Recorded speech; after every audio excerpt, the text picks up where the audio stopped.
Olá a todos, sejam muito bem-vindos ao nosso curso de escrita científica, produzindo artigos de alto impacto. Esse é o nosso módulo 2. No módulo 1, a gente já viu uma parte inicial sobre a escrita científica, a importância das ideias, né, para que a gente tenha uma pesquisa realmente relevante para a nossa área de alto impacto, né, uma pesquisa ousada. E começamos a ver também a parte de estrutura, onde a gente falou de títulos, autoria e modelos aí para se escrever um bom abstract, né? Então agora a gente continua com a nossa parte de estrutura de um artigo científico. Eu sou o professor Valtencir Zucolotto, professor do Instituto de Física da USP de São Carlos, sou editor associado de revistas aí também na minha área de pesquisa e também lá em São Carlos eu coordeno o nosso grupo de nanomedicina e nanotoxicologia. Então vamos lá. Sejam bem-vindos ao nosso segundo módulo e agora a gente começa falando da seção de introdução. Se a gente fizer uma busca por material sobre escrita científica, a gente percebe que vários autores gostam de tentar mostrar para os pesquisadores como se escreve uma boa introdução a partir de respostas a algumas perguntas, né? Então é uma estratégia bastante interessante, inclusive, né? Onde a gente tenta passar para o pesquisador quais são as perguntas que deveriam ser respondidas na introdução. Essa é uma estratégia interessante, vamos dar uma olhadinha como tem sido feito. Então, por exemplo, se a gente pensar em quais informações já deveriam chegar ao leitor ao final de uma boa introdução, e pensar então na forma de quais perguntas devem ser respondidas, a gente pode se deparar com algumas perguntas. Por exemplo, por que essa área na qual você trabalha é importante? Né? Essa é uma pergunta que deve ser respondida na introdução com toda certeza. Vamos ver outros casos. O que foi feito até agora nessa sua área? O que não foi feito nessa sua área? Por que o seu estudo é importante? Uma coisa é a área, né? Outra coisa é o seu estudo dentro dessa área. E, finalmente, o que você está trazendo aqui nesse artigo? Qual é o que você fez, né? Então, essas são perguntas que, com certeza, devem ser respondidas na introdução. Eu diria para a maioria das grandes áreas, né? Se você trabalha numa área onde a introdução é bastante diferente, não se preocupe, encontre essas particularidades das sessões de introdução que compõem artigos bons na sua área e, lógico, que você vai levar em consideração as particularidades da sua área. Mas eu tenho quase certeza que respostas a essas perguntas aparecem nas boas sessões de introdução de praticamente todas as áreas. E como isso ajuda na hora de escrever o meu artigo científico? Esse é o ponto, na verdade, né? Pensar em perguntas ajuda, mas nem tanto. É por isso que eu gosto de transformar agora essas perguntas em classes de informações. E tentar, então, mostrar essas classes de informações para os nossos alunos de pós-graduação, pós-docs, para que, conhecendo, então, essas classes de informações que, a princípio, deveriam ou que compõem uma boa sessão de introdução, o processo de escrita fica facilitado. Então, vamos lá. A gente pode fazer a seguinte análise. Por que essa área é importante e o que tem sido feito até agora? Nós podemos chamar de contextualização e estado da arte.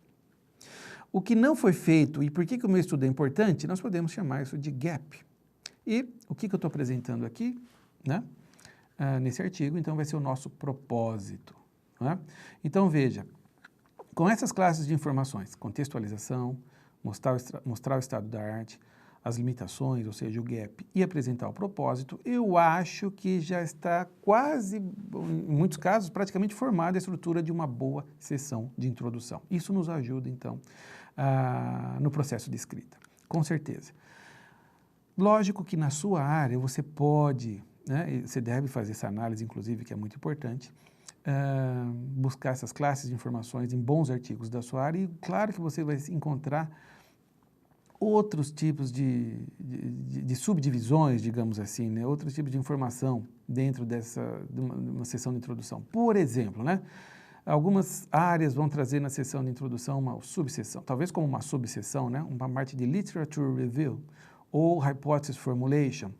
Então, isso não vai de encontro ao que a gente propõe, muito pelo contrário, isso é uma particularidade da sua área e quem manda é a sua área. Você vai escrever de acordo com o que os seus pesquisadores já reconhecem nas boas revistas, nas boas publicações. Mas eu acho que mesmo assim essas subseções vão estar sempre embutidas dentro desse modelo. Então, o importante é lembrar desse conjunto de informações, é isso que é importante, né?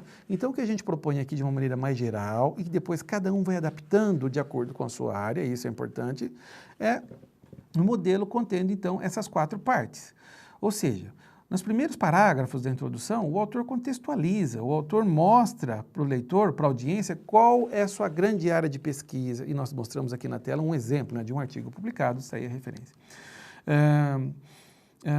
Qual é a sua grande área de pesquisa e qual a importância, a relevância da sua grande área de pesquisa, né? Então, nesses primeiros parágrafos, é esse tipo de informação que aparece. Logo em seguida, o autor pode colocar o gap, né? Falar dos problemas, das limitações, o que não se conhece bem, o que está em aberto, o que é controverso, o que tem que ser melhorado ou otimizado, o que tem que aumentar a eficiência, aquilo que tem que diminuir custo, né? Então, a gente mostra aí também um texto já publicado numa boa revista aí na área de química, onde você percebe ali na segunda sentença, o autor começa com nevertheless, né? Key challenges must be addressed, ou seja, o autor vai falar de um problema, de uma limitação que tem que ser melhorada na área. Então, são frases, sentenças típicas de gap, não é?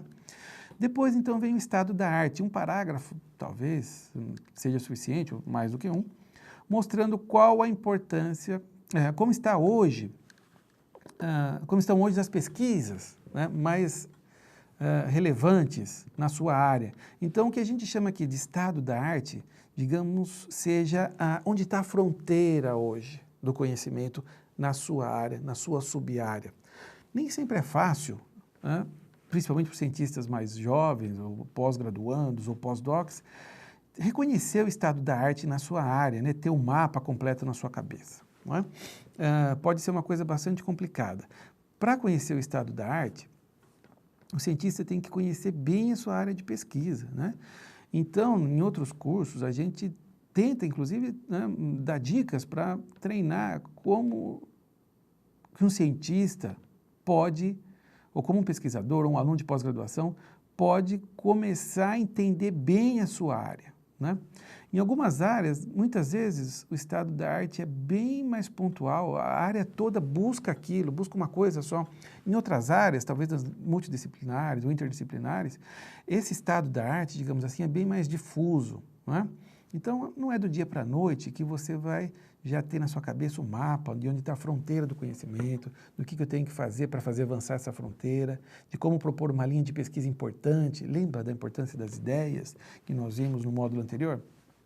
Mas com certeza nós temos algumas dicas que ajudam. Por exemplo, conheça a sua área, conheça quem são as pessoas na sua área, os grupos de pesquisa no Brasil, no exterior, e acompanhe os trabalhos dessas pessoas. Segundo e mais importante, revisão bibliográfica, né? A cada 15 dias, a cada 30 dias, dependendo da sua área, mas é importantíssimo que nós façamos revisão bibliográfica sempre, porque senão a gente não fica a par, né, dos principais avanços nas nossas áreas.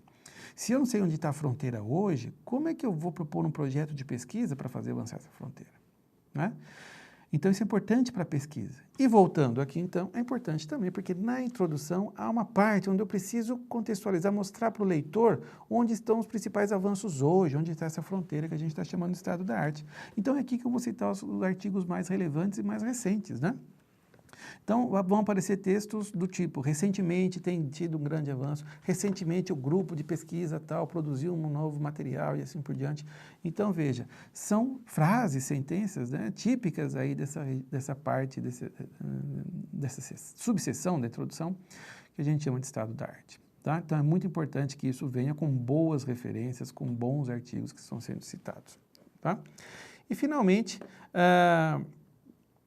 geralmente, muito provavelmente, no último parágrafo de uma boa introdução, o que vai aparecer é o propósito. Então, é nesse último parágrafo da introdução que o autor mostra ou apresenta um certo nível de detalhes o que ele fez e o que ele está apresentando nesse artigo científico. Então, veja, condensando tudo isso, né?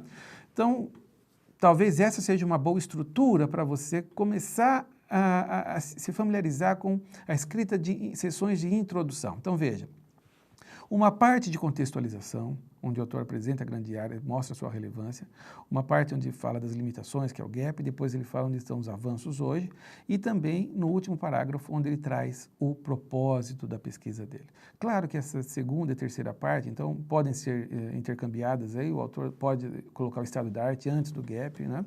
Mas, geralmente, contextualização é o que vem no começo, nos primeiros parágrafos, e o propósito no último parágrafo, certo? Então, lembre, na maioria das áreas, as introduções não são muito longas, então você pode até pensar numa estrutura de parágrafos, talvez 4 parágrafos sejam suficientes, ou um pouco mais, né? Então, pode ter contextualização com mais de um parágrafo, estado da arte com mais de um parágrafo, isso não há nenhum problema, tá? Mas quem vai agora dar um molde final para uma boa sessão de introdução na sua área é a sua análise de bons artigos na sua área de pesquisa, seja você de humanas, de sociais, de exatas, biomédicas, engenharias. Aprenda, então, busque por esses modelos, por essas partes, em bons artigos na sua área, veja se há alguma particularidade. Se houver, então, use-a, né? Quem manda é a sua área, certo? Vamos lá.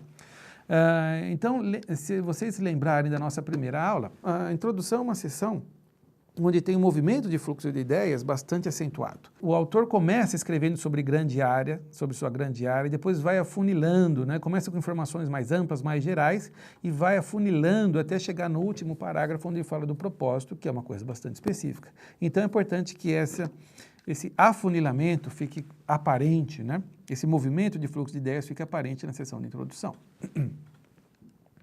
Resultados de discussão. Bom, com certeza a sessão mais difícil para se escrever. É a parte mais subjetiva. De longe é a parte mais importante de um artigo científico, não é? É lá onde está o avanço, o resultado todo detalhado, explicado, né? Pelo menos naquilo que se consegue explicar, do avanço que você está trazendo para a área. Então, não dá para a gente, num curso como esse,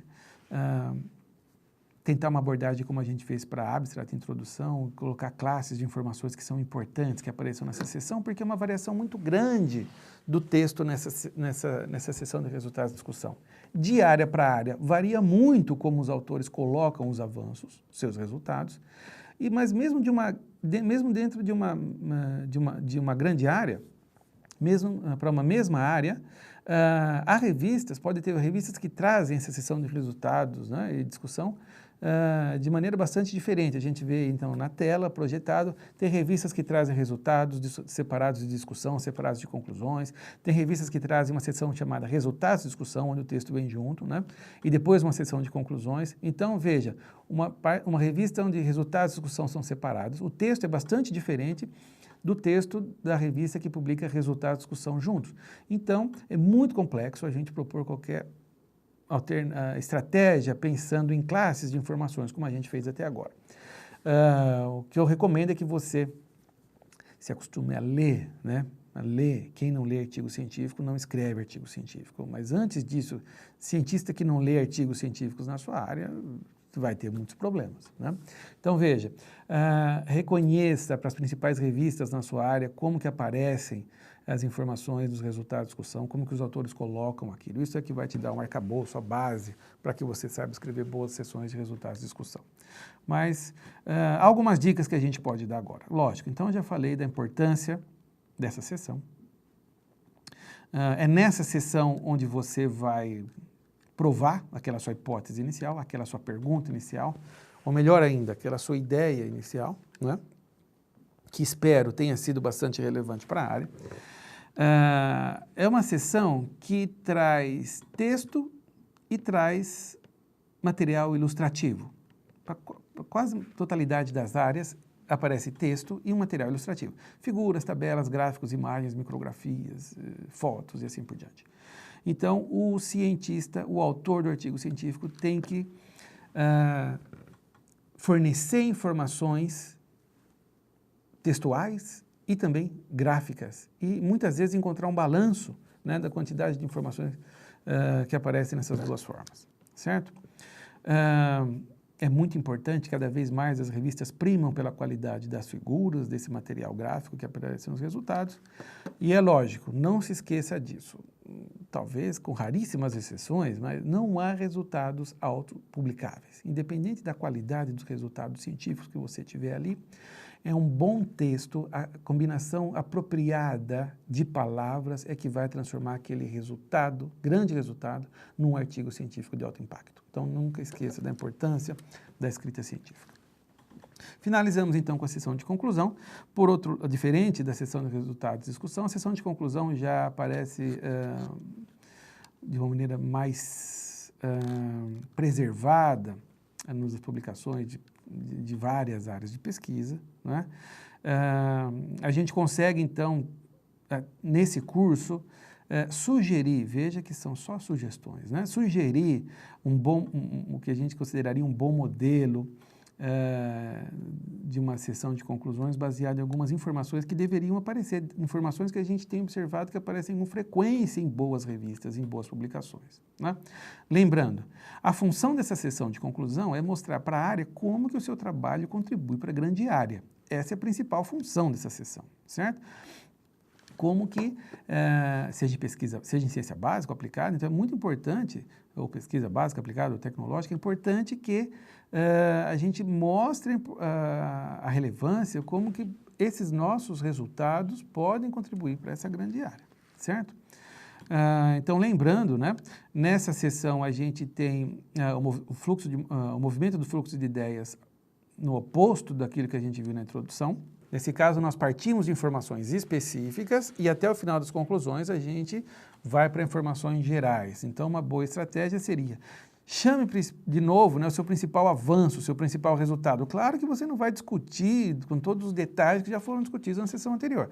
Você traz o seu principal avanço, faz uma breve interpretação, de uma maneira agora mais ampla, diferente da que foi feita na sessão anterior, e mostra como que isso contribui para a grande área. Com isso, então, você garante esse movimento do fluxo de ideias do mais específico para o mais geral, né? Então, essas são partes de uma conclusão que a gente sugere aqui, né? Chame os principais resultados, faça uma breve interpretação e mostre sua contribuição para a área, né? Aqui tem um exemplo de uma sessão de conclusões, né? Em uma área aí tecnológica, na área de nanotecnologia, de uma boa revista na área, né, uma das melhores revistas na área de nanotecnologia, e essa está aí a referência, né, no vídeo, e essa é uma sessão de conclusão de um parágrafo. Então, muitas vezes não é necessário mais do que um parágrafo, uma boa sessão de conclusões, mas, de novo, é você quem decide, é a sua área quem decide, né? Mas o importante, e a gente pode reconhecer nesse texto que está reproduzido na tela, o autor chama o principal resultado, ele faz uma breve interpretação e depois ele mostra como que isso pode contribuir para outros pesquisadores na área ou contribuir para a grande área, certo? Então, isso é muito importante. Aqui são algumas referências. Novamente, então, muitíssimo obrigado por estar conosco nesse segundo módulo do nosso curso de escrita científica, produzindo artigos de alto impacto. Muito obrigado e boa sorte. Eu lembro que um material mais completo pode ser encontrado em outros sites, né, em outros websites, né? Vocês têm aí na tela as indicações, né? Muitíssimo obrigado e até a nossa próxima videoaula.